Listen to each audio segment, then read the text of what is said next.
அனைவருக்கும் வணக்கம். இப்போது நாங்கள் முக்கோணியின் நாற்பகலம் என்ற பாடத்தின் இரண்டாம் பாகம், அதாவது தொடர்ச்சியாக நாங்கள் பார்க்க போகிறோம். சரிதானே? ரைட், பார்ப்போம். இந்த தொடர்ச்சியில் வார கற்றற்பேறுகள், இந்த முக்கோணியின் நாற்பகலம் என்ற பாடத்தின் தொடர்ச்சியாக வார கற்றற்பேறுகள் என்னென்றா, வரிப்படங்கள் மூலம் பல்கோணி ஒன்றின் புறக்கோணங்களை சரியாக அறிந்து கொள்வார்.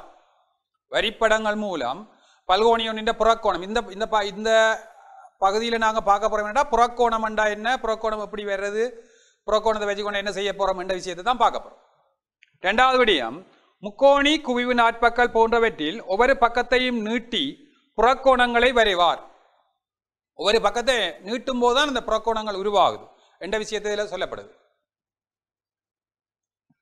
அடுத்தது, முக்கோணி குவிவு நாட்பக்கல் என்பவற்றின் புறக்கோணங்களின் பெருமன்களை கிட்டிய பாகையிலே அளப்பார். முக்கோணியில வார முக்கோணியில ஒவ்வொரு பக்கங்களை நீட்டும் போது உண்டாகிற புறக்கோணங்களின் பாகைகளை நாங்கள் அளக்கிறது.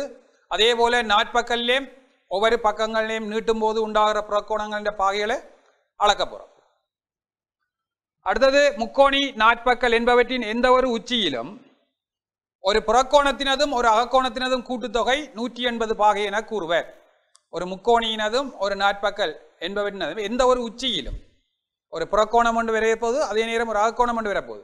அப்போ அந்த ஒரு புறக்கோணத்தினதும் ஒரு அகக்கோணத்தினதும் கூட்டுத்தொகை 180 பாகை என கூறுவர். ஏன்னா அந்த உச்சியிலே ஒரு நேர்கோடாக வருது. அப்போ நேர்கோட நேக்க 180 பாகை. சரிதானே? அடுத்தபடியும், குவிவு நாட்பக்கல் ஒன்றின் அகக்கோணங்கள் எல்லாவற்றினதும் கூட்டுத்தொகை 360 பாகை என கூறுவர். இது ஏற்கனவே நாங்கள் சொன்ன விடயங்கள் தான். சரிதானே?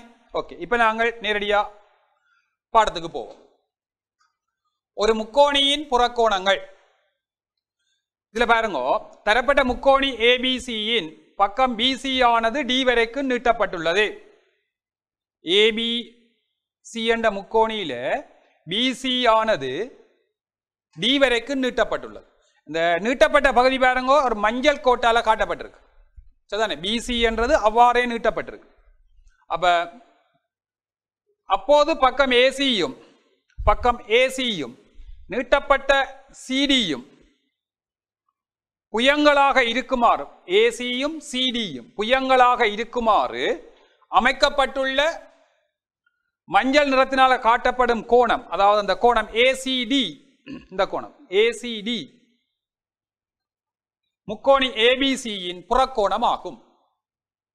சரியா? அந்த புறக்கோணம் எப்படி வந்ததுன்றதை பற்றி, புறக்கோணத்தை பற்றி சொல்லப்படுது. அதாவது என்ன, ஒரு முக்கோணியின் ஒரு பக்கத்தை நீட்டும் போது உண்டாகிற பக்கமும் அந்த முக்கோணியின் ஒரு பக்கமும்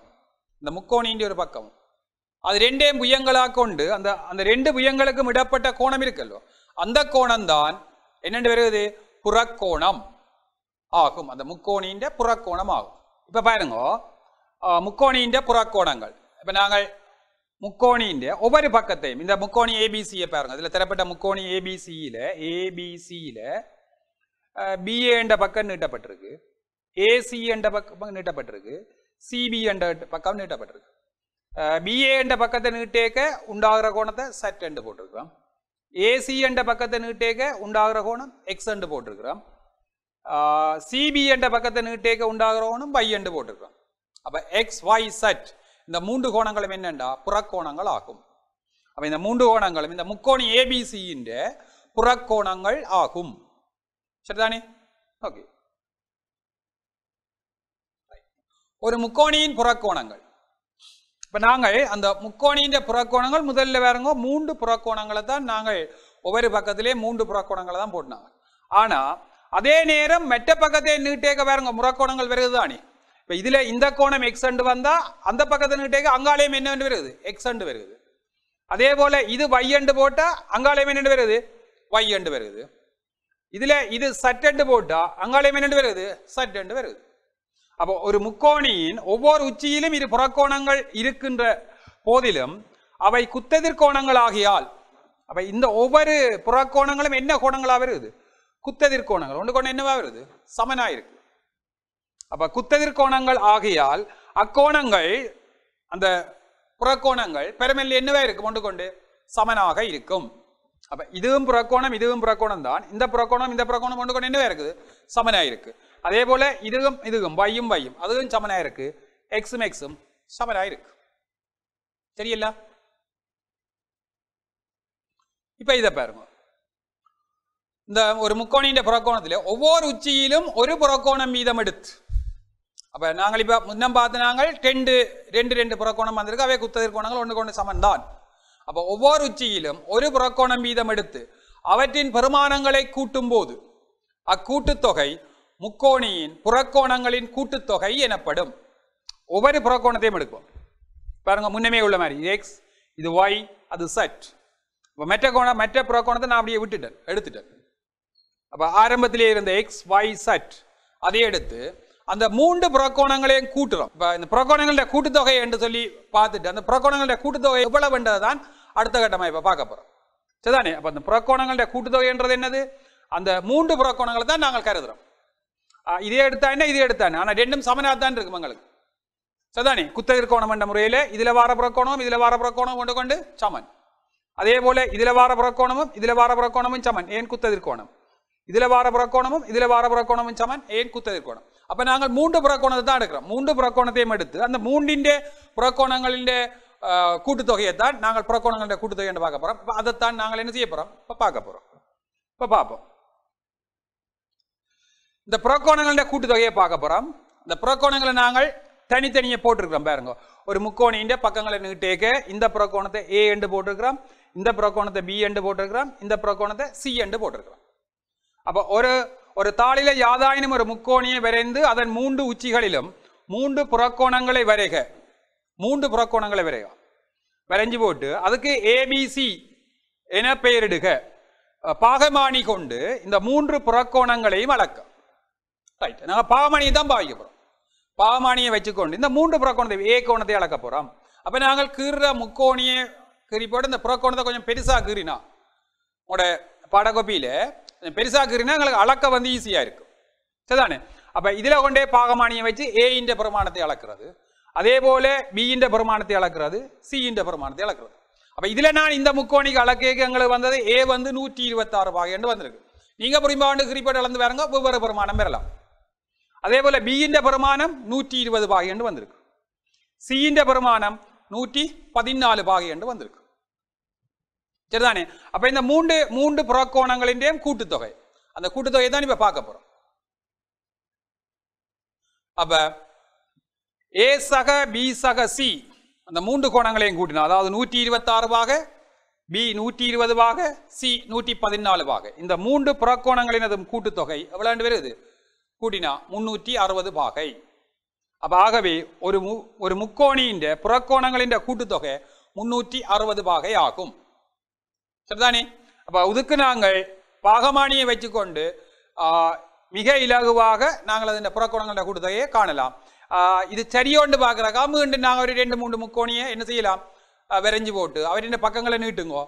நீட்டி போட்டு அந்த புறக்கோணங்கள் ஒவ்வொன்றையும் என்ன செய்யுங்கோ, 3 புறக்கோணங்களையும் அளவுங்கோ. அளந்து போட்டு அந்த 3 புறக்கோணங்களையும் கூட்டி பாருங்க. கூட்டினா 360 வரும். 360 தான் வர வேணும். அது வரையிலேண்டா நீங்க கீர்னதுல அளந்ததுலான்னு ஏதாவது பிள்ளை இருக்கலாம். சரிதானே? அப்ப 3ஐயும் கூட்டினா அப்ப புறக்கோணங்களுடைய கூட்டுத்தொகை எவ்வளவு 360 பாகை. அப்ப நாங்கள் இனி கணக்கு செய்யறதுக்கு முக்கோணி ஒன்றின் புறக்கோணங்களுடைய கூட்டுத்தொகை எவ்வளவு 360 பாகை வச்சுக்கொண்டு நாங்கள் கணக்கே செய்து கொண்டு போகலாம். சரிதானே? இப்ப பாப்போம். உருவில் எக்ஸின் பெருமானத்தை பார்க்க போறோம். முக்கோணியின் புறக்கோணங்களின் கூட்டுத்தொகை எவ்வளவு 360 பாகை ஆகையால் அப்ப 3 புறக்கோணங்களும் பார்க்க போறோம். இது எக்ஸ் அண்டு தந்திருக்கு, அங்க 120 பாகை, அங்க 130 பாகை. அப்ப 3 புறக்கோணங்களையும் கூட்ட போறோம். எக்ஸ் சக 120 சக 130 சமன் எவ்வளவு 360. அப்ப 120 130 கூட்டுறன் 250 பாகை. அப்ப எக்ஸ் சக 250 சமன் 360. அப்ப எக்ஸ் சமன் 360 இருந்து எக்ஸ காண போறோம்டா அந்த 250 என்ன செய்யணும், கழிக்க வேணும். அப்ப கழிச்சா எவ்வளவு வருது எக்ஸின் பிரமாணம் 110 பாகை. சரியோ? அதாவது இந்த புறக்கோணங்கள் 3ஐயும் கூட்டுறோம். புறக்கோணங்கள் 3ஐயும் கூட்டினா அது 360 பாகை. அதிலே இருந்து கொண்டு நாங்கள் ஒரு புறக்கோணத்தின் பிரமாணத்தை காண்றோம். சரியலோ? ரெண்டாவது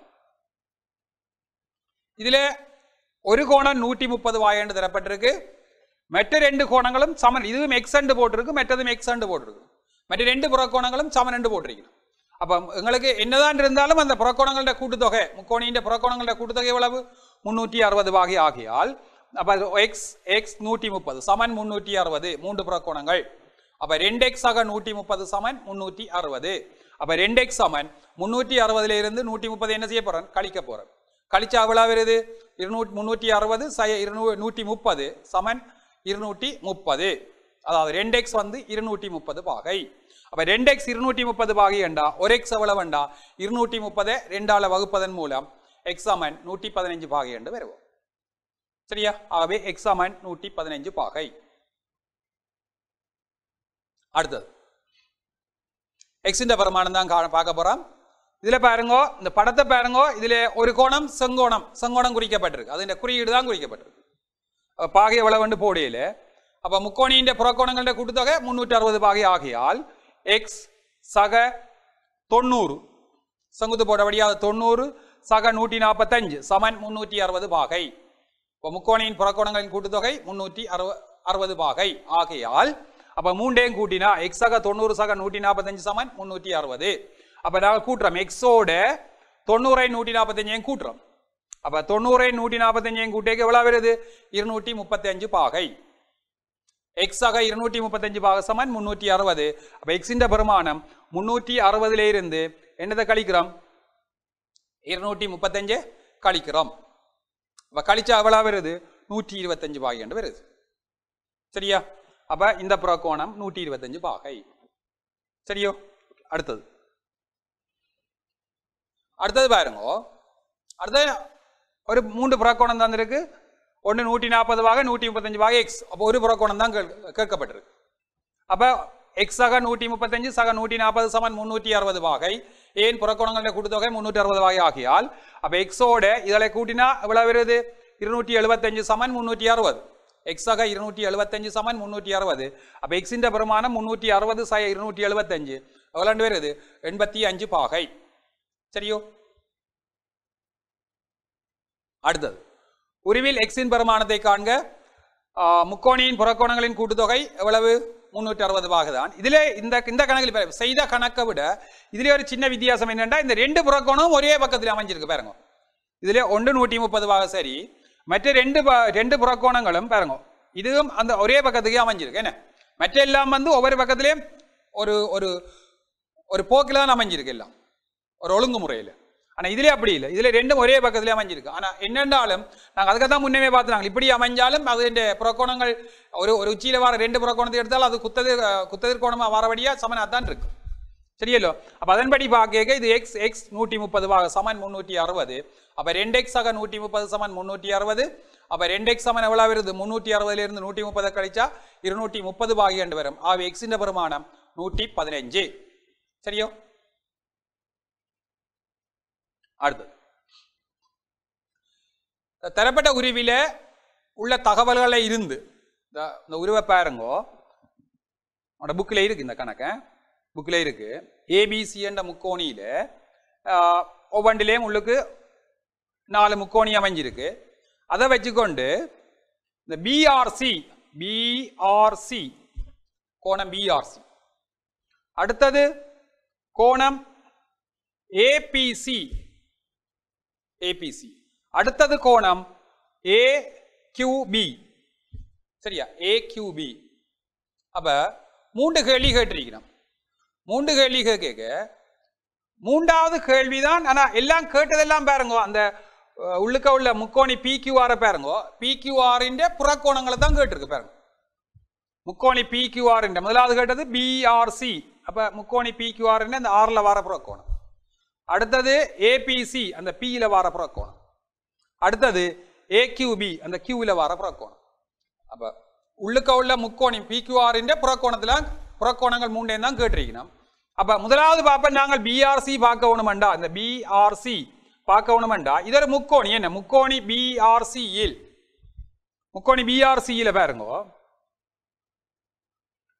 இந்த பிஆர்சி இந்த கோணம் சக ஆர்பிசி இந்த 30 பாகை சக ஆர்சிபி 40 பாகை அந்த இந்த முக்கோணியின் மூன்று கோணங்கள் கூட்டுத்தொகை எவ்வளவு 180 பாகை ஏன் முக்கோணியின் கோணங்கள் கூட்டுத்தொகை 180 பாகை அப்ப அதுல நாங்கள் பிஆர்சி அதுதான் காண போறோம் அடுத்து அதுக்கு என்ன போட போறேன் 30 பாக, மற்றதுக்கு என்ன போட போறேன் 40 பாக. அப்ப கோணம் பிஆர்சி சக 30 40 70 பாக சமன் எவ்வளவு 180. ஆகவே பிஆர்சி வந்து 180 இருந்து 70 கழியுங்கோ. கோணம் பிஆர்சி எவ்வளவு வரப்போகுது 110 பாகை. அப்ப முக்கோணி பிக்யூஆர் ஒரு புறக்கோணத்தை கண்டுட்டோம். சரிதானே 110 பாகை என்று கண்டுட்டோம். அப்ப அந்த பிஆர்சி இந்த கோணம் 110 பாகை. இப்ப பாருங்க இல்லையே, இப்ப நாங்கள் அதிலே பிஆர்சி என்ற கோணத்தை கண்டிருக்கிறோம். பிஆர்சி எவ்வளவு 110 பாகை கண்டிருக்கிறோம், ஏற்கனவே கண்டிருக்கிறோம். அதே போல ஏபிசி என்ற கோணத்தையும் கண்டிருக்கிறோம், எவ்வளவு 130 பாகை. அப்ப அதுவும் புறக்கோணம், அதுவும் புறக்கோணம். அப்ப ஏக்யூபியும் வந்து புறக்கோணம், ஏக்யூபியும் வந்து புறக்கோணம். அப்ப இந்த மூன்று புறக்கோணங்களின் கூட்டுத்தொகை எவ்வளவு 360. முக்கோணியின் புறக்கோணங்களுடைய கூட்டுத்தொகை எவ்வளவு 360 பாகை. அப்ப ஆகவே இந்த புறக்கோணங்களுடைய கூட்டுத்தொகை 360 பாகை ஆகியால் ஏக்யூபி வந்து 110 பாகை சக 130 பாகை சமன் 360 பாகை. அப்ப 110 130 240 பாகை. அப்ப ஏக்யூபி சக 240 சமன் 360 பாகை. அப்ப ஏக்யூபி எவ்வளவுண்டா 360 பாகையிலிருந்து 240 பாகை கழிச்சா 120 பாகை என்று வரும். அப்ப இதுல என்னண்டா இந்த கணக்குல பார்க்க வேண்டிய என்னண்டா முதல் ரெண்டு கோணத்தையும் பார்க்க செய்யறதுக்கு நாங்கள் முக்கோணியின் அகக்கோணங்களை பாவிச்சிருக்கிறோம். முக்கோணியின் அகக்கோணங்களுடைய கூட்டுத்தொகையை வச்சுக்கொண்டுதான் அதாவது பிஆர்சிஏம் ஏபிசிஏம் கண்டிருக்கிறோம். அடுத்த புறக்கோணத்தை காண்றதுக்கு நாங்கள் முக்கோணியின் புறக்கோணங்களுடைய கூட்டுத்தொகை 360 பாகை என்ற விஷயத்தை வச்சுக்கொண்டு பார்த்திருக்கிறோம். சரிதானே ரைட். இப்ப நாங்கள் நாற்பக்கல் ஒன்றின் புறக்கோணத்தை பார்க்க போறோம். சரியல்லோ. அப்ப இதுல நாற்பக்கல் ஏபிசிடியின் பக்கங்களை நீட்டும் போது உண்டாகும் புறக்கோணங்கள் ஏபிசிடி என்ற நாற்பக்கலின் பக்கங்களை நீட்டும் போது உண்டாகிற புறக்கோணங்கள் பாருங்க. இதுல ஏ கோணம் வந்து போட்டிருக்கிறோம், இங்க பி கோணம், சி கோணம், டி கோணம். உண்டாகும் புறக்கோணங்களை ஏபிசிடி ஆகியவற்றினால நாங்கள் காட்டப்பட்டுள்ளன. அப்ப நாற்பக்கலின் 4 உச்சிகள் உள்ளன. ஆகவே என்னவா இருக்கு 4 புறக்கோணங்களும் இருக்கு. அப்ப இப்ப நாங்கள் என்ன செய்ய போறோம் இந்த 4 புறக்கோணங்களின் கூட்டுத்தொகையை முக்கோணியின் புறக்கோணங்கள் கண்ட மாதிரி நாற்பக்கலுக்கும் 4 புறக்கோணங்களின் கூட்டுத்தொகையை என்ன செய்ய போறோம் காண போறோம். அப்ப அதுக்கு என்ன செய்ய போறோம் முதல்ல ஒரு உச்சியில வார 2 புறக்கோணத்தை எடுக்க போறோம். 2 புறக்கோணம் இருந்தானே அதுவும் நாங்கள் முக்கோணியில காட்டின மாதிரி அவை குத்தெதிர்கோணங்களாலே அமைகிறபடியா அந்த புறக்கோணங்கள் ரெண்டும் ஒன்றுக்கொண்டு என்னவா இருக்குது சமனா இருக்குது. பாருங்க ஏயில வார 2 பக்கத்தை நீட்டேக்க 2 புறக்கோணங்கள் இருக்குல்ல, அப்ப அது ரெண்டும் ஒன்றுக்கொண்டு சமனா இருக்கு. அதே போல பியில வாரது பாருங்க பிபி 2 புறக்கோணங்கள் அது ரெண்டும் ஒன்றுக்கொண்டு குத்தெதிர்கோணம் என்றபடியா சமனா இருக்கு. அடுத்த சியில வார புறக்கோணங்களை பாருங்க சி என்று வாரபடியா அது ரெண்டும் ஒன்றுக்கொண்டு என்னவா இருக்கு சமனா இருக்கு. அதே போல டியில வார புறக்கோணத்தை பாருங்க அது ரெண்டும் ஒன்றுக்கொண்டு என்னவா இருக்கு சமனா இருக்கு. அப்ப ஒரு உச்சியில வார 2 புறக்கோணங்களும் குத்தெதிர்கோணங்களாலே ஒன்றுக்கொண்டு சமனாக இருக்கிறபடியா அப்ப நாங்கள் ஒரு உச்சியில இருக்கிற ஒரு புறக்கோணத்தை மட்டும் கருத போறோம். இப்ப நாற்பக்கல் ஒன்றின் புறக்கோணங்களுடைய கூட்டுத்தொகை காண்றதுண்டா ஒரு உச்சியில வார ஒரு புறக்கோணத்தை எடுக்க போறோம். அப்ப தரப்பட்ட உருவ பாருங்க இதுல ஏபிசிடி என்ற புறக்கோணங்கள் காட்டப்பட்டிருக்கு. ஒவ்வொரு பக்கத்தையும் நீட்டும் போது அந்த புறக்கோணங்கள் காட்டப்பட்டிருக்கு. அப்ப ஒரு தாளில யாதாயினும் ஒரு நாற்பக்கலை வரைந்து அதன் 4 உச்சிகளிலும் 4 புறக்கோணங்களை வரைக. வரைஞ்சு விட அந்த புறக்கோணங்களை குறிப்பா காட்டியிருக்கோம், ஒவ்வொரு கலரால காட்டியிருக்கேன் பாருங்க. சரியா காட்டி போட்டு இனி என்ன செய்யணும்டா இந்த புறக்கோணங்கள் 4ஐயும் ஏபிசிடி என பெயரிட்டு ஒவ்வொன்றையும் பெயரிட்டு பாகமானி கொண்டு இந்த 4 கோணங்களையும் என்ன செய்ய போறோம் அளக்க போறோம். அப்ப முதலாவது ஏ கோணத்தை அளக்கிறோம், பாகமானி வச்சுக்கொண்டு ஏ கோணத்தை அளக்க போறோம். அப்ப ஏ கோணத்தை அளந்தா ஏ எனக்கு இதுல வந்து 138 பாகை என்று வருது ஏ கோணம். அதே போல பி கோணத்தை அளக்கிறோம், பி கோணம் எவ்வளவு வருது 124 பாகை என்று வருது. சி கோணத்தை அளக்கிறோம், சி எவ்வளவு வருது 33 பாகை. அடுத்தது டி கோணத்தை அளக்கிறோம், டி எவ்வளவு வருது 65 பாகை. அப்ப 4 கோணங்களையும் நாங்கள் அளந்துட்டோம். இந்த 4 கோணங்களையும் அளந்து போட்டு இனி என்ன செய்யணும்டா இந்த 4 கோணங்களையும் நாங்கள் கூட்ட போறோம். 4 கோணங்கள் அளந்த 4 கோணங்களையும் கூட்ட போறோம். அப்ப 4 கோணங்களையும் என்ன எடுத்தாங்க ஏபிசி டி தானே. அப்ப ஏ சக பி சக சி சக டி. ஏக்கு பதிலா எவ்வளவு போட போறேன் 138 பாகை, பிக்கு பதிலா 124 பாகை, சிக்கு பதிலா 65 பாகை, டிக்கு பதிலா 33 பாகை. அப்ப இந்த 4 கோணங்களையும் கூட்டுவோம் நாங்கள். 5 3 8 12 8 20 2.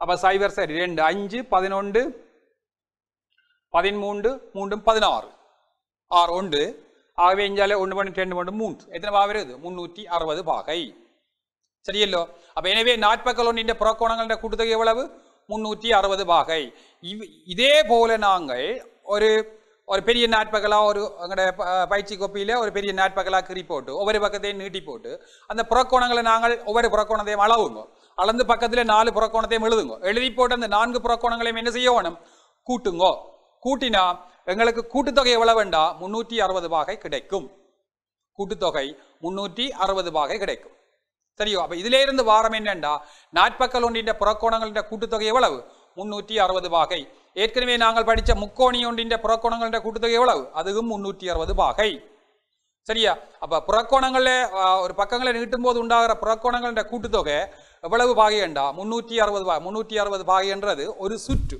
என்ன 360 பாகை என்ற ஒரு சுற்று சரிதானே ஓகே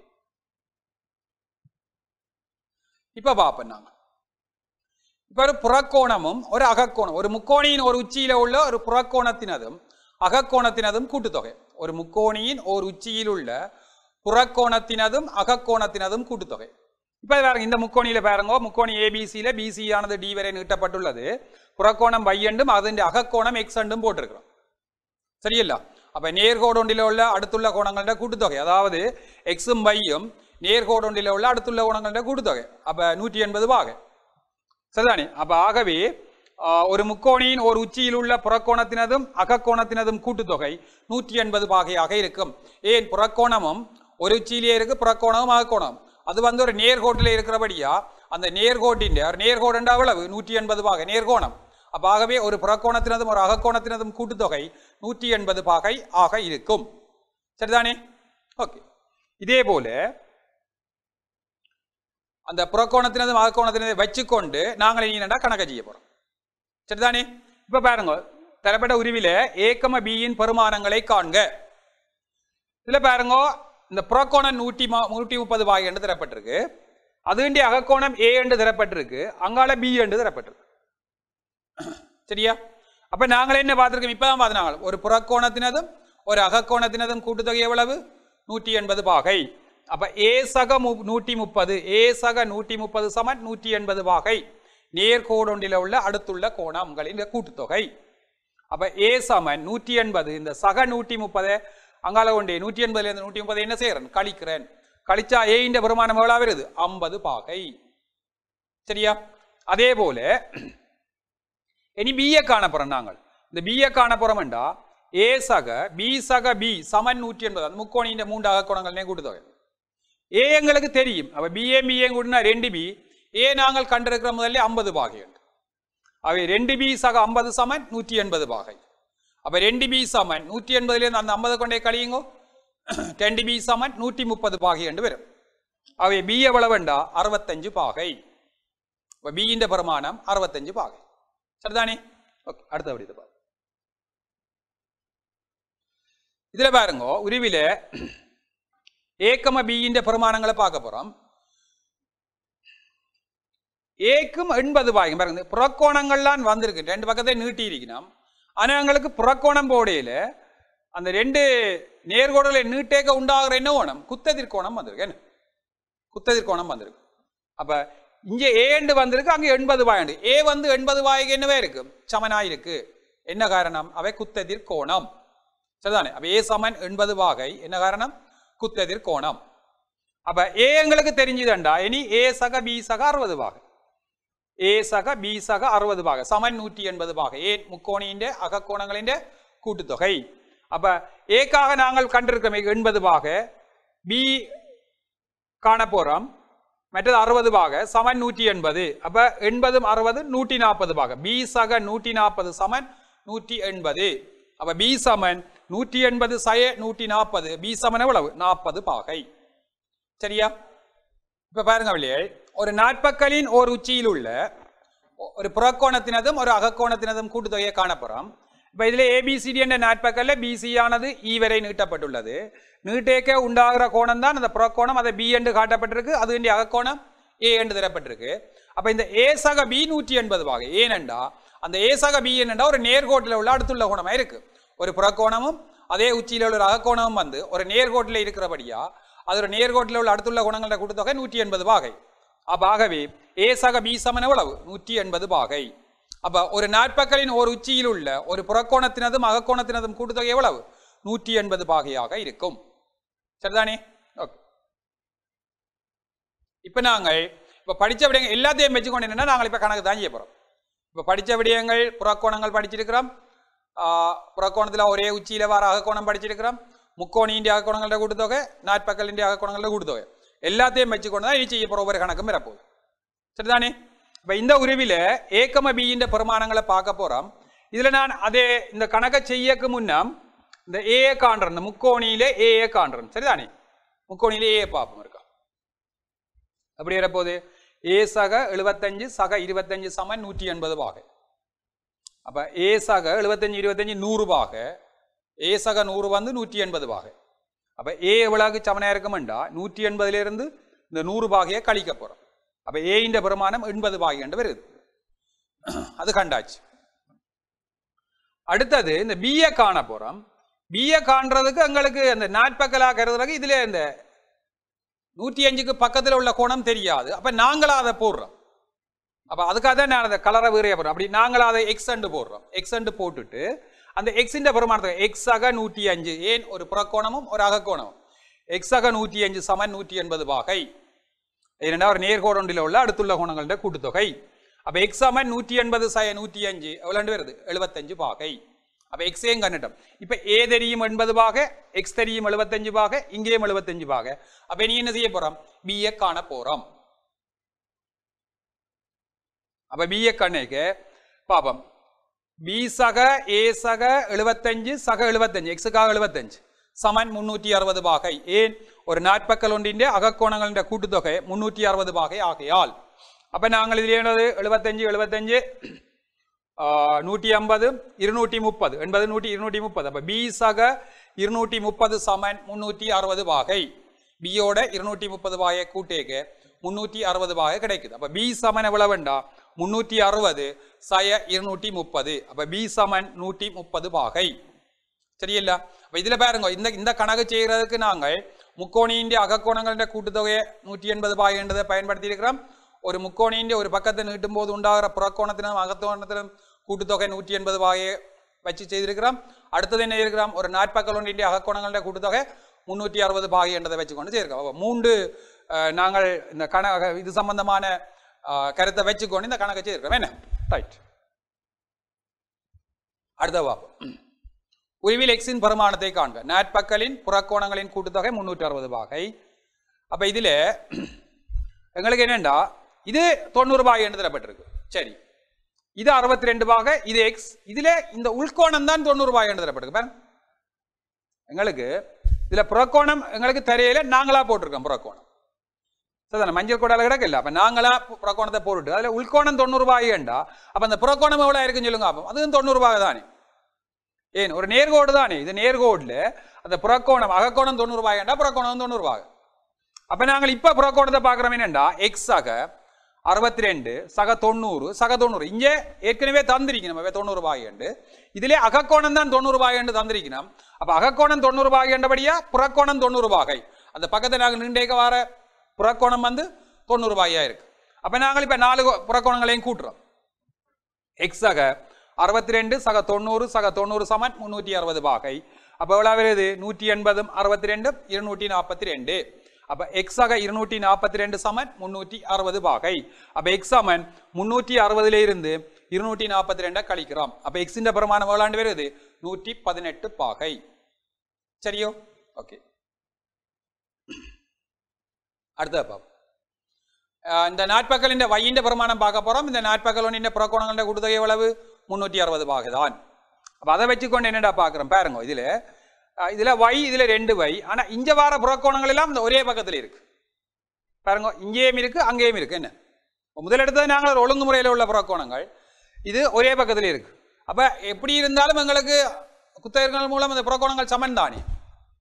அப்ப ஆகவே y சக 2y y சக 2y. அப்ப எத்தனை y 6y. 6y சமன் 360 பாகை. y தானே காண போறோம். அப்ப 360 பாகை எதால வகுக்க வேணும் 6ஆல வகுக்க வேணும். y சமன் எவ்வளவு வரப்போகுது 60 பாகை. சரியா?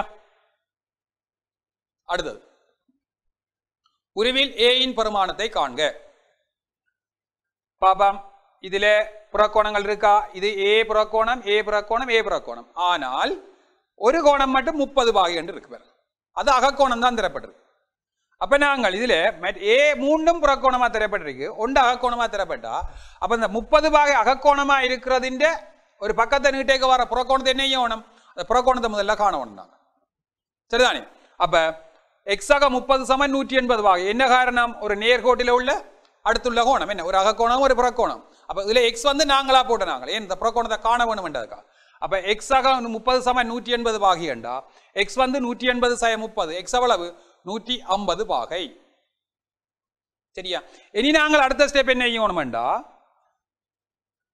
ஏ சக ஏ சக ஏ சக எக்ஸ், ஏ சக ஏ சக ஏ சக எக்ஸ், எக்ஸுக்கு பதிலாக எவ்வளவு போட போறேன்? 150 பாகை. சரியா? ஏன் எக்ஸ் இந்த பிரமாணத்தை நாங்கள் கண்டுட்டோம். என்ன புறக்கோணங்கள கூட்டுத்தொகை 360 பாகை ஆகியால் அப்ப 3a சமன் 360 சய எவ்வளவு? 150. அப்ப 3a சமன் 360ல 150 போனா எவ்வளவு? 210. 3a 210 என்றா a என்ன செய்யணும்? 210 3ஆல வகுக்கும் போது a இன் பெருமானம் எவ்வளவு வருது? 70 பாகை. சரியா? அடுத்த பாகம் உருவில x, y இன் பெருமானங்களை காண்க. x இன் பெருமானத்தையும் காணட்டாம், y இன் பெருமானத்தையும் காணட்டாம். பாருங்க, x இன் பெருமானம் என்னது? 115 பாகை என்ற ஒரு புறக்கோணத்துக்கு பக்கத்துல வர அகக்கோணமா இருக்கு. ஒரு புறக்கோணத்தினதும் ஒரு அகக்கோணத்தினதும் கூட்டுத்தொகை, அது நேர்கோட்டில் அடுத்துள்ள கோணங்கள கூட்டுத்தொகை என்றபடியா 180 பாகை ஆகினால் x ஆக 115 எவ்வளவு வருது? 180 பாகை என்று வருது. அப்ப x வந்து எவ்வளவு? 180 சய 115 65 பாகை என்று வரும். x கண்டாச்சு. இனி நாங்கள் என்ன செய்வோம் வேண்டாம், அந்த நாட்பக்களை பாருங்க. அந்த நாட்பக்களின் அகக்கோணங்கள கூட்டுத்தொகை எப்படி? y சக x சக 85 சக 120 சமன் 360. y சக x சக 85 சக 120 சமன் 360. அப்ப இந்த நாட்பக்களின் அகக்கோணங்களின் கூட்டுத்தொகை. அப்ப என்ன வர போகுதுண்டா, y x ஏற்கனவே நாங்கள் கண்டுட்டோம். எத்தனை பாகை? 65 பாகை என்று கண்டிருக்கிறோம். அப்ப x இருக்கிற இடத்துக்கு நாங்கள் வந்து பிரதிகிறோம். y சக 65 சக 85 சக 120 சமன் 360 பாகை. சரியோ? நாட்பக்கள் அகக்கோணங்களை கூட்டுத்தொகை 360 பாகை தானே. அப்ப இவ்வளத்தையும் இப்ப நான் கூட்டுறேன் நான். அப்ப கூட்டினா எவ்வளவு வேண்டா? 270 பாகை என்று வருது. பாருங்க, 120. அப்ப இஞ்சால வரப்போகுது 150, 120 150 270 பாகை. அப்ப y சக 270 சமன் 360. அப்ப y வந்து 360 இருந்து அந்த 270 என்ன செய்கிறோம்? கழிக்கிறோம். அப்ப y இன் பெருமானம் எவ்வளவு வரப்போகுது? 90 பாகை. சரியா? ஓகே. அடுத்தபடி உருவில x a, b இன் பெருமானத்தை காண்க. 3 கோணங்களை கேட்டிருக்கிறோம். என்ன? x இன் பெருமானத்தையும் காண சொல்லி இருக்கிறோம், பேருந்து a இன்டையும் காண சொல்லி இருக்கிறோம், b இன்டையும் காண சொல்லி இருக்கிறோம். சரிதானே? அப்ப பாப்போம் நாங்கள் x இன் பெருமானத்தை நாங்கள் எப்படி காண போறோம்டா, x 110 என்ன? ஒரு நேர்கோட்டில் உள்ள அடுத்துள்ள கோணங்கள கூட்டுத்தொகை தானே, ஒரு புறக்கோணம் ஒரு அகக்கோணம். அப்ப x ஆக 110 வந்து 180 பாகை. ஆக x எவ்வளவு வரப்போகுது? 180 இருந்து 110 கழிக்க போறோம். x இன் பெருமானம் எவ்வளவு வரப்போகுது? 70 பாகை என்று வரப்போகுது. சரியா? அப்ப x 70 பாகை. சரி, இப்ப நாங்கள் புறக்கோணத்தை பார்ப்போம்.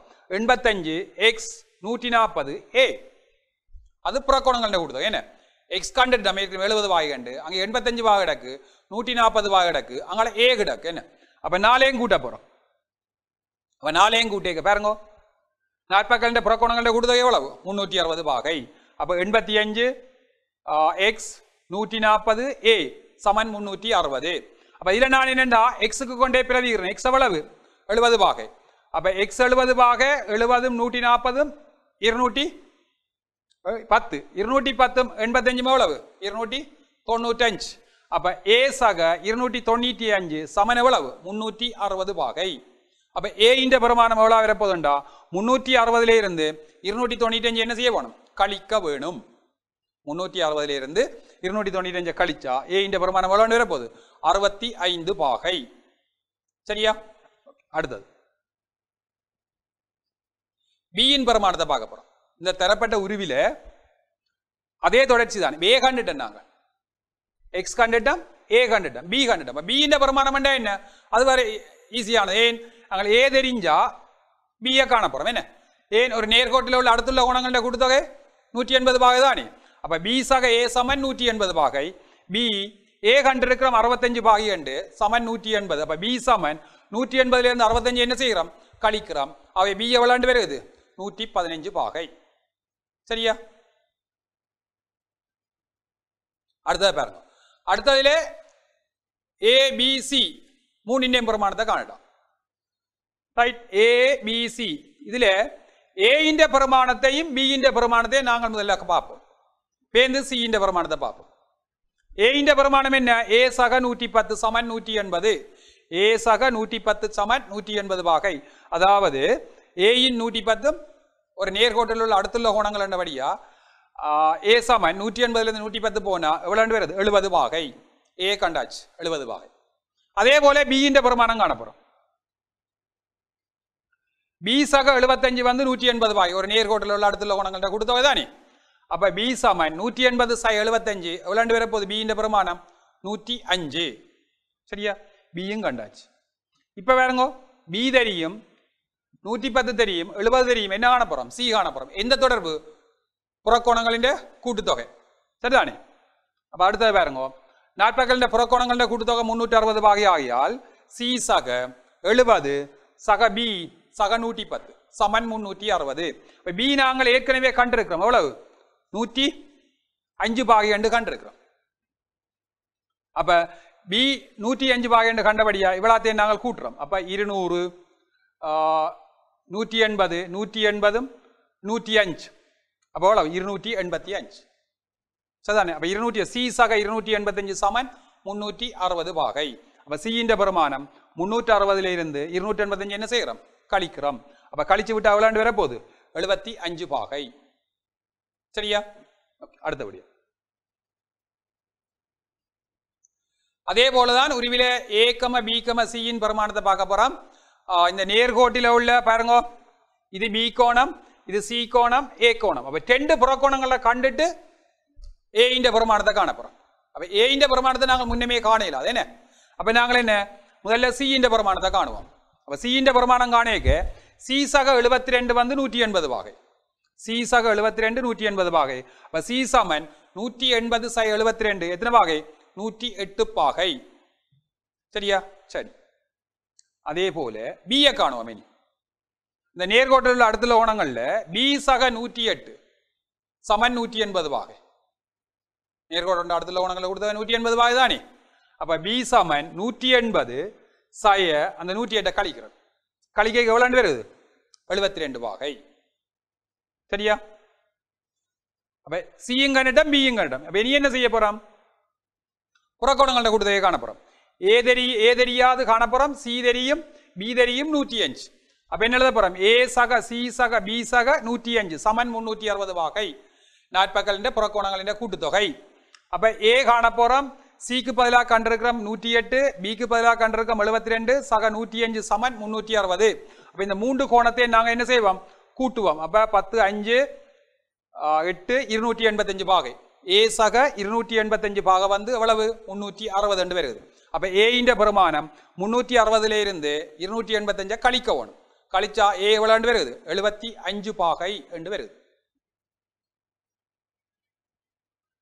அடுத்தது பாருங்க, தரப்பட்ட உரிவில எக்ஸ் இன்டேம் y இன்டேம் பெருமானத்தை பார்க்க போறோம். தரப்பட்ட உரிவில எக்ஸ் என்று காட்டப்பட்டிருக்கு. ஆனா என்னண்டா இதுல படங்களை கொஞ்சம் அவதானம் பார்க்கணும். என்னண்டா இதுல புறக்கோணங்களும் வருது, புறக்கோணங்களையும் காண போறோம், முக்கோணியின் புறக்கோணமும் பார்க்க போறோம், நாட்பக்கலின் புறக்கோணமும் பார்க்க போறோம். சரிபானே? அப்ப இதுல மேலையோடு ஒரு கருத்து சொல்லி இருக்கு பாருங்க, நாட்பக்கல் ஏபிசியின் புறக்கோணம் ஏபிசிஇ. அதுல நாட்பக்கல் ஏபிசியை வச்சுக்கொண்டு அதுகின்ற புறக்கோணத்தை தான் பார்க்கணும், பார்த்தா தான் கணக்கு செய்யலாம். அப்ப ஏபிசியின் புறக்கோணத்துல நாங்கள் என்ன எழுத போறோம்டா, 105 பாகை ஒன்று இருக்கு. சரி, பியில வாரது 128 பாகை இருக்கு. சரி, சியில வாரது 62 பாகை இருக்கு.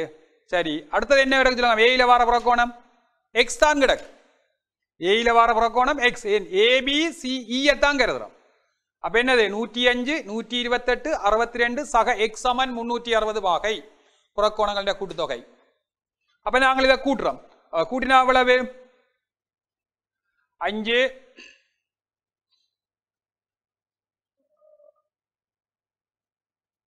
295 எக்ஸாக 295 சமன் 360 வாகை எக்ஸாக 295 சமன் 360 வாகை அப்ப எக்ஸா காணப்போறோம்டா 360 இருந்து 295 என்ன செய்யணும் கழிக்க வேணும் அப்ப எவ்வளவு வரும் 65 வாகை சரியா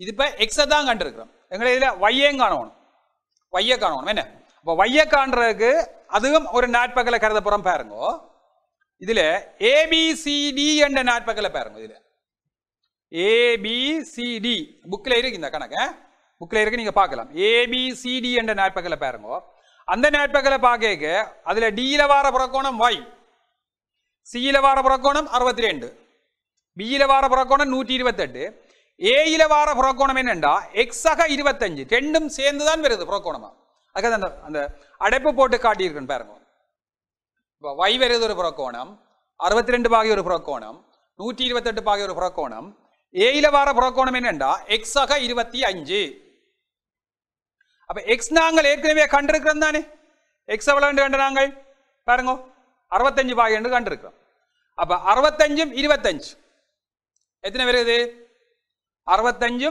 25 வருது அப்ப 65 25 வரைக்கும் எவ்வளவு 92 வர போகுது அப்ப ஏற்கனவே இஞ்சால கூட்டுங்க இதை கூட்டுங்க எத்தனை வருது 128 62 30 190 இங்க 90 y அப்ப எவ்வளவு வருது 200 y சக 280 சமன் 360 அப்ப y சமன் 360 சய 280 எவ்வளவு வருது 80 பாகை என்று வரும் இதுல உள்ள முக்கியமான விடயம் என்னன்னா அந்த ரெண்டு நாட்பகலும் ஒன்றுக்கு ஒன்று கிடக்கிறபடியா அந்த ரெண்டு நாட்பகலின் புறக்கோணங்கள் ஒன்றுக்கு ஒன்று மறைஞ்சிருக்கு அவ்வளவுதான் அப்ப இந்த முக்கோணி ABCD என்ற நாட்பகலின் புறக்கோணத்தை இருக்கா பார்க்க வேணும் அடுத்தது முக்கோணி ABE என்ற நாட்பகலின் புறக்கோணத்தை பார்த்தா சரி எங்களுக்கு சரியல்லோ அடுத்தபடியா இதுல பாருங்க நாட்பகல் ABCD இன் புறக்கோணங்களுடைய கூட்டுத்தொகை பார்க்க போறோம் XM YM காண போறோம் இதுல ABCD ல எங்களுக்கு என்னென்ன கிடக்கண்டா x கிடக்கு x காண போறோம் 60 பாகை இதுல இந்த B கோணத்தை அங்கால இருந்து அதுக்கு போட்டு காட்ட இல்லாதன்றதால 130 பாகை அங்கால போட்டுருக்கேன் வேற ஒன்றும் இல்லை என்ன இந்த B ல வார புறக்கோணம் வந்து 130 பாகை அப்ப அதனால அங்கால போட்டு காட்டிருக்கேன் அவ்வளவுதான் வேறுபடி வேற ஒன்றும் இல்லை C ல வார புறக்கோணம் 90 பாகை அப்ப x ஆக 60 சக 130 சக 90 சமன் 360 பாகை அப்ப x எவ்வளவு வருதுண்டா கூட்டி விடுங்க 280 பாகை என்று வருது சரிதானே x ஆக 280 சமன் 360 அப்ப x இன் பிரமாணம் என்ன 360 இருந்து 280 போனா 80 பாகை என்று வரும் சரியா இனி இதுல y காண போறோம் y பார்க்க போறோம்னா நாட்பகல் எந்த பார்க்க போறோம் நாட்பகல் ABED பாருங்க நாட்பகல் ABED இதுல 60 பாகை தெரியும் 130 பாகை தெரியும் y தெரியாது அங்க உள்ள புறக்கோணம் என்ன சொல்லுங்க பாப்போம் x ஆக 30 அங்க உள்ள புறக்கோணம் என்ன x ஆக 30 என்ன x ஆக 30 x நாங்கள் கண்டிருக்கிறோம் x எவ்வளவு கண்டுறாங்க பாருங்க 80 பாகை என்று கண்டிருக்கிறோம் அப்ப x ஆக 30 என்றா அந்த புறக்கோணம் எவ்வளவு வர போகுது 110 சரிதானே அப்ப x ஆக 30 அது 80 சக 30 அங்கால 60 அங்கால 130 சக y சமன் 360 அப்ப இவ்வளத்தையும் என்ன செய்யணும் நாங்கள் இனி கூட்ட வேணும் அப்ப கூட்டினா y எவ்வளவு வருது y சக அவ்வளவுதையும் கூட்டினா 300 பாகை என்று வரும் y சக 300 பாகை சமன் எவ்வளவு 360 அப்ப y சமன் எவ்வளவு 360 இருந்து 300 என்ன செய்யணும் நாங்கள் கழிக்க வேணும் அப்ப 360 இருந்து 300 போனா y சமன் எவ்வளவு 60 பாகை என்று வரும் சரியா அடுத்தது பாருங்க தரப்பட்ட உரிமையில x, y இன் பிரமாணத்தை பார்க்க போறோம் முக்கோணி ABC இருக்கு அதுல இன்னொரு முக்கோணி ADEயும் இருக்கு இப்ப எங்களை கேட்டது x காண போறோம்டா புறக்கோணம் முக்கோணி ABC இன் புறக்கோணத்தை பார்ப்போமே முக்கோணி ABC இன் புறக்கோணத்தை பார்த்தா x கோணம் இருக்கு 122 பாகை இருக்கு 118 பாகை இருக்கு அப்ப x ஆக 122 சக 118 சமன் 360 சரிதானே புறக்கோணங்களை கூட்டுத்தொகை 360 பாகை தானே அப்ப இதை கூட்டினா எங்களுக்கு என்ன வர போகுது x ஆக 240 பாகை என்று வர போகுது x ஆக 240 சமன் 360 அப்ப x இன் பிரமாணம் என்னண்டா 360 சய 240 x சமன் எவ்வளவு 120 அப்ப x இன் பிரமாணம் கண்டாச்சு இனி என்ன செய்ய போறோம்டா இனி இந்த y இன் பிரமாணம் காண போறோம் பாருங்க y இன் பிரமாணம் இதுல எங்களுக்கு எக்ஸ் தெரியும் 120 பாக, இது 70 பாக, வைய காண போறோம்டா என்னத்தை வச்சு கொண்டு பார்க்க போறோம்? முக்கோணியை விட்டுட்டு இந்த நாட்பக்கலை பாருங்க, கீழே உள்ள நாட்பக்கலை பாருங்க. எந்த நாட்பக்கல் சொல்லுங்க பாப்போம்? நாட்பக்கல் BCDE பாருங்க. நாட்பக்கல் BCDE இன் புறக்கோணங்களுடைய கூட்டுத்தொகை 360 பாகை. அப்ப அதுல இது பியில உள்ள புறக்கோணம் 122 பாகை, சியில உள்ள புறக்கோணம் 118 பாகை, ஈல உள்ள புறக்கோணம் 70 பாகை, அங்கால டியில உள்ளது y. வைய பார்க்க போறோம். அப்ப நாளையும் கூட்டினா y சக 122 118 சக 70 சமன் 360. அப்ப எவ்வளவு வரப்போகுது? y சக இது மூண்டையும் கூட்டினா 310 சமன் 360. அப்ப y சமன் 360 இருந்து 310 கழிக்கிறோம். அப்ப y சமன் எவ்வளவு வரப்போகுது? 50 பாகை. y இன் பெருமானம் 50 பாகை என்று வருது. சரியோ? இப்ப பாருங்க வழியில் தரப்பட்ட உருவில குறிப்பிடப்பட்டுள்ளதற்கு அமைவாக பாருங்க, இந்த படத்தை பாருங்க. என்ன படத்தை பாருங்க? ஏ கோணம் இருக்கு, பி கோணம் இருக்கு, சி கோணம் இருக்கு, டி கோணம் இருக்கு. ஒரு நாட்பக்கல் இருக்கு பாருங்க. ஏ சக பி சக சி சக டி, இதுல டி சி டி இ பி என்ற ஒரு நாட்பக்கலை பாருங்க. இந்த நாட்பக்கல்ல உள்ள 4 புறக்கோணங்களுடைய ஏ சக பி சக சி சக டி என்ற பெருமானம் கேட்டிருக்கு. அதே போல அடுத்த கேள்வி சி சக டி சக இ அதுன்ற பெருமானம் கேட்டிருக்கு. இந்த ரெண்டின் பெருமானத்தையும் வச்சுக்கொண்டு இ வந்து இ ஏ சக பி என்று காட்டுட்டான். இ வந்து ஏ சக பி என்ற காட்டுட்டான். ஆக இந்த புறக்கோணத்தை வச்சுக்கணும், புக்கில் உள்ள கணக்கு தான். சரிதானே? இப்ப பார்ப்போம் பாருங்க. இப்ப ஏ சக பி சக சி சக டி இந்த நாட்பக்கலை கருதுங்க. இந்த நாட்பக்கலை கருதினா சிடி இபி என்ற நாட்பக்கலை கருதுங்க. ஏ என்ற புறக்கோணம், பி என்ற புறக்கோணம், சி என்ற புறக்கோணம், டி என்ற புறக்கோணம், ABCD சமன் 360 பாகை. சரியா? அப்ப ஏ சக பி சக சி சக டி எவ்வளவு? 360 பாகை. சரி, அது சரி. அதே போல இந்த முக்கோணி ஏபிசியை பாருங்க. முக்கோணி ஏபிசி என்ற முக்கோணியில சி சக டி சக இ, சி சக டி சக இ அதுவும் என்ன புறக்கோணங்கள் தானே? அப்ப சி சக டி சக இயும் 360 பாகை. ஏன்? முக்கோணியின் புறக்கோணங்களுடைய கூட்டுத்தொகை. சரியா? அப்ப ரெண்டும் 360 பாகை தான் இருக்கு. ஏ சக பி சக சி சக டியும் 360 பாகை, சி சக டி சக இயும் 360 பாகை. அப்ப இதுல இருந்து என்ன முடிவுக்கு வரமெண்டா, ஏ சக பி சக சி சக டி சமன் 360 பாகை, சி சக டி சக இ சமன் 360 பாகை என்றபடியா சி சக டி சக இ இந்த இவ்வளவும் இந்த முக்கோணியின் புறக்கோணங்களுடைய கூட்டுத்தொகையும் நாட்பக்கலின் புறக்கோணங்களுடைய கூட்டுத்தொகையும் ஒன்று கொண்டு சமனாயிருக்கு. ஏனென்றா ரெண்டின் கூட்டுத்தொகையும் அளவு 360 பாகை தானே. என்ன அப்ப என்ன சொன்னான்? முக்கோணியின் புறக்கோணங்களுடைய கூட்டுத்தொகை அதாவது சி சக டி சக இ நாட்பக்கலின் புறக்கோணங்களுடைய கூட்டுத்தொகை ஏ சக பி சக சி சக டி சமன். இதுல இந்த சி சக டிஏம் பாருங்க, அங்காலயம் சி சக டி இருக்கு பாருங்க. ரெண்டு பக்கமும் சி சக டி இருக்கு. அப்ப சி அங்காள் பக்கம் போய் கழிப்பட்டா சி இல்லாம போகும். அதே போல டியும் அங்காள் பக்கம் போய் கழிப்பட்டா என்ன செய்யும்? இல்லாம போகும். அப்ப இங்கால என்ன மிஞ்ச போகுது? இ இருக்க போகுது. அங்கால என்ன இருக்க போகுது? ஏ சக பி இருக்க போகுது. அப்ப எங்களை கேட்ட கேள்வி என்ன? இ சமன் ஏ சக பி என காட்டுக. அதான் விட. சரியா? ஆக என்னத்தை வச்சுக்கொண்டு முக்கோணியின் புறக்கோணங்களுடைய கூட்டுத்தொகை 360 பாகையும் நாட்பக்கலின் புறக்கோணங்களுடைய கூட்டுத்தொகை 360 பாகையும் வச்சுக்கொண்டு ஒரு சின்ன கேள்வி, அதாவது இ சமன் ஏ சக பி என காட்டுக. படத்துல உள்ள குறிக்கப்பட்ட சகல விடயங்களையும் பார்த்தா சரி. சரியா? அடுத்த விடயம் பார்ப்போம். இதை பாருங்க. இது ஒரு முக்கோணியின் அகக்கோணம் தந்திருக்கு, ABD என்று தந்திருக்கு. முக்கோணியின் அகக்கோணம் என்ன தந்திருக்கு? ABD என்று தந்திருக்கு. அதுன்ற பெருமானத்தை காணட்டாம். அடுத்தது சி சக டி இந்த பெருமானத்தை காணட்டாம். C இன்டேம் D இன்டேம் பெருமானத்தை காணட்டாம். அதுக்கு பிறகு மூன்றாவது கேட்டு கிடக்கு சி வந்து ஏ சக பிக்கு சமன் என காட்டுட்டான். சி வந்து ஏ சக பி என காட்டுட்டான். பாப்போம் கேள்வி இது. இப்ப பாருங்க, ஏ சக பி சக டி அது முக்கோணியின் அகக்கோணங்களுடைய கூட்டுத்தொகை 180 பாகை. என்ன முக்கோணியின் அகக்கோணங்களுடைய கூட்டுத்தொகை 180 பாகை ஆகையால் ஏ சக பி சக டி 180 பாகை. அடுத்தது பாருங்க, சி சக டி. சி ஒரு நேர்கோட்டில உள்ள அடுத்துள்ள கோணங்களுடைய கூட்டுத்தொகை 180 பாகை. என்ன அப்ப சி சக டி எவ்வளவு? 180 பாகை. அப்போ முக்கோணியின் ஆக கோணங்களுடைய கூட்டுத்தொகை 180 பாகை. ஒரு நேர்கோட்டில் உள்ள அடுத்துள்ள கோணங்களுடைய கூட்டுத்தொகை 180 பாகை. அப்போ அதில் முதலாவது சொன்னான் என்னது? ஏ சக பி சக டி சமன் 180. இங்கே சொல்லியிருக்கிறேன் சி சக டி சமன் 180 பாகை. அப்போ ரெண்டையும் வச்சுக்கொண்டு, அதாவது ஏ சக பி சக டி சமன் 180, சி சக டி சமன் 180 பாகை என்றபடியா அப்போ முக்கோணியின் ஆக கோணங்களுடைய கூட்டுத்தொகையும் ஒரு நேர்கோட்டில் உள்ள அடுத்துள்ள கோணங்களின் கூட்டுத்தொகையும் ஒன்று கொண்டு என்னவே இருக்கு, சமனாயிருக்கு.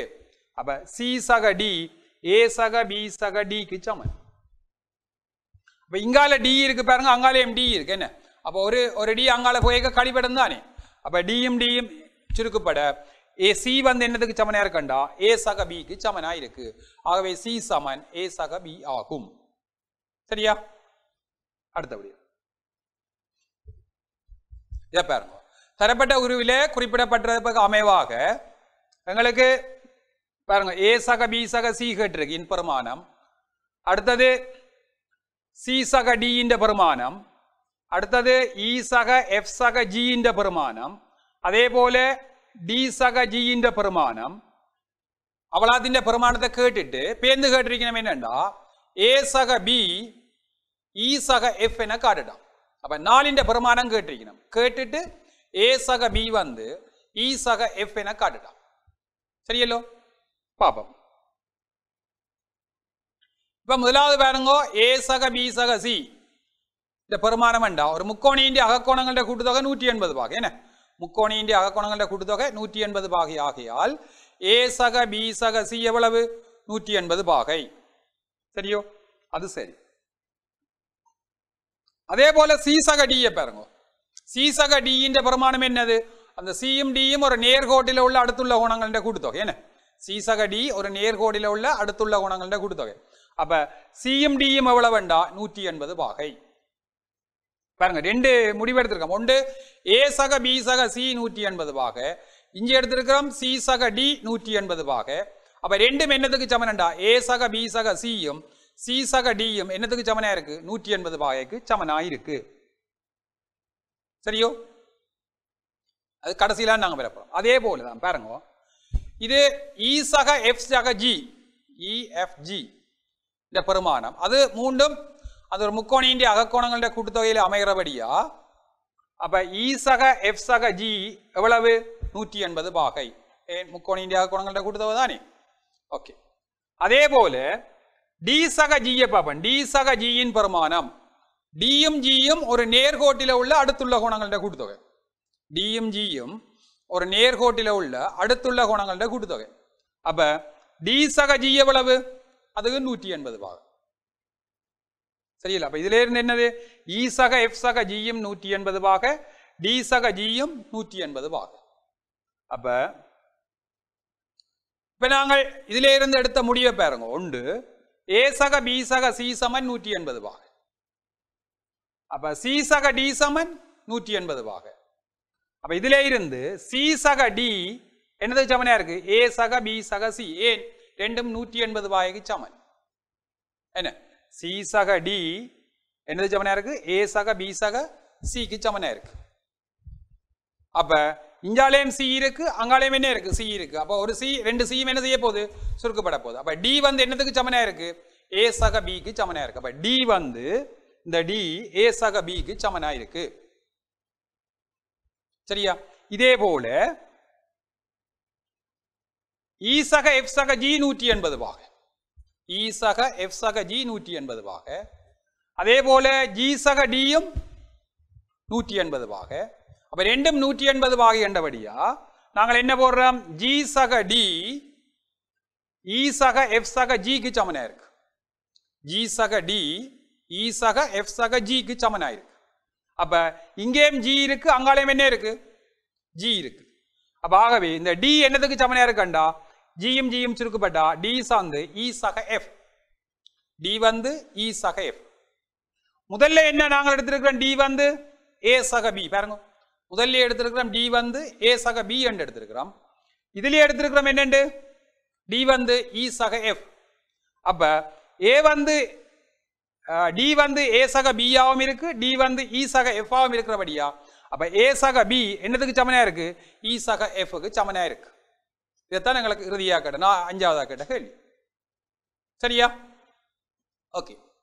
இப்போ நாங்கள் இதுவரை நாங்கள் கற்ற விடயத்தை பார்ப்போம். சரிதானே? நாங்கள் என்னென்ன விடயங்களை பார்த்து நாங்கள் அதாவது ஒரு முக்கோணி ஒன்றின் அகக்கோணங்களின் கூட்டுத்தொகை 180 பாகை. ஒரு முக்கோணி ஒன்றின் அகக்கோணங்களின் கூட்டுத்தொகை. அந்த அகக்கோணங்களின் கூட்டுத்தொகை எவ்வாறு கண்டு நாங்கள் ஒரு பாகமானியை கொண்டு அதின் முக்கோணியின் 3 கோணங்களை அளப்பதன் மூலம் அந்த 3 கோணங்களையும் கூட்டினால் 180 பாகை வரும். இவ்வாறு வெவ்வேறு முக்கோணிகளையும் வரைஞ்சு நாங்கள் ஒவ்வொரு அந்த 3 கோணங்களையும் அளப்பதன் மூலம் 180 பாகை என்றதை நாங்கள் உறுதி செய்து கொள்ளலாம். ஆகவே முக்கோணி ஒன்றின் அகக்கோணங்களின் கூட்டுத்தொகை எவ்வளவு? 180 பாகை. இதே போல இரண்டாவது விடயம் என்ன பார்த்து நாங்கள் நாற்பக்கல் ஒன்றின் அகக்கோணங்களின் கூட்டுத்தொகை. அப்போ நாற்பக்கல் ஒன்றின் அகக்கோணங்களின் கூட்டுத்தொகை என்னைக்கு நாற்பக்கல் ஒன்றை விரைஞ்சு அதுகின்ற 4 அகக்கோணங்களையும் என்ன செய்கிறோம்? கூட்டுறோம். அப்போ நாற்பக்கலின் 4 அகக்கோணங்களையும் அளந்து போட்டு பாகமானி கொண்டு அளந்து போட்டு அவற்றையை கூட்டும் போது அந்த அகக்கோணங்களின் கூட்டுத்தொகை எவ்வளோ வருது? 360 பாகை என்று வருது. இவ்வாறு நாங்கள் வெவ்வேறான நாற்பக்கல் 2 3 வரைஞ்சி போட்டு அதே அகக்கோணங்கள் ஒவ்வொன்றையும் பாகமானி கொண்டு அளந்து போட்டு கூட்டினா எங்களுக்கு எவ்வளோ வரப்போகுது? 360 பாகை வரும். சரிதானே? அப்போ இதிலிருந்து நாற்பக்கல் ஒன்றின் அகக்கோணங்களை கூட்டுத்தொகை எவ்வளோ போட போகிறோம்? 360 பாகை. அதே போல முக்கோணியின் புறக்கோணங்களின் கூட்டுத்தொகை 360 பாகை. அந்த முக்கோணியின் ஒரு பக்கத்தை ஒவ்வொரு பக்கத்தையும் நாங்கள் நீட்டும் போது உண்டாகிற என்ன கோணங்கள்? புறக்கோணங்கள். என்ன முக்கோணியின் ஒரு பக்கத்தை நீட்டும் போது உண்டாகிற கோணங்கள் புறக்கோணங்கள். இந்த புறக்கோணங்கள் 3 புறக்கோணம் வரும். அந்த 3 புறக்கோணங்களை நாங்கள் அளந்து பார்த்து அந்த 3 புறக்கோணங்களின் கூட்டுத்தொகையை பார்க்க எவ்வளோ வரப்போகுது? 360 பாகை என்று வரும். சரியல்லோ?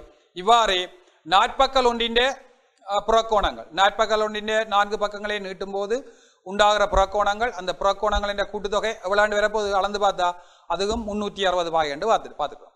அதிலே இருந்தப்பா இவ்வளோ விடயத்திலேயும் இருந்து நாங்கள் முக்கோணியின் அகக்கோணங்களை வச்சுக்கொண்டு நாற்பக்கலின் அகக்கோணங்களை வச்சுக்கொண்டு புறக்கோணங்களை வச்சுக்கொண்டு முக்கோணியின் புறக்கோணங்களின் கூட்டுத்தொகை நாற்பக்கலின் புறக்கோணங்களின் கூட்டுத்தொகை இவ்வளோத்தையும் வச்சுக்கொண்டு நாங்கள் பயிற்சிகள் செய்திருக்கிறோம். இந்த பயிற்சிகள் எல்லாம் உங்களுக்கு மிக இலகுவாக விளங்கி இருக்கும் என்று நினைக்கிறேன். அதோடு நான் இந்த விளக்கத்துக்கு பிறகு நீங்கள் எங்களோட புக்கில் உள்ள பயிற்சிகள் என்ன செய்யலாம்? தொடர்ந்து செய்து முடிக்கலாம். மிக இலகுவாக இருக்கும் என்று கூறிக்கொண்டு நல்லது மாணவர்களே, மீண்டும் ஒரு காணொளியில் சந்திப்போம். நன்றி.